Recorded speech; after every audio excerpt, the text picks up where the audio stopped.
In this video, I'm going to show you how to pay Octopus energy bill online. Now, this should be a quick and easy process video. So without further ado, let's go ahead and jump straight into it. The first thing is a direct debit. It's their preferred method. They recommend paying by direct debit for a few reasons. The rates are slightly cheaper and you are still in control. Paying a set amount every month makes it easier to budget. The other thing is pay as you go.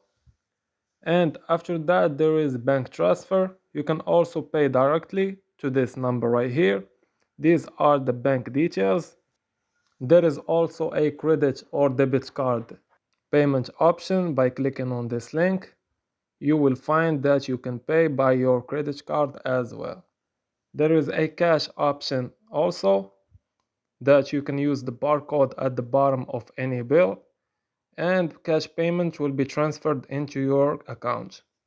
There is also fuel direct, and also the last thing is check.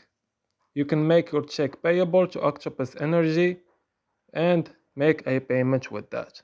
So this was an easy and quick process video. As always, thank you for watching.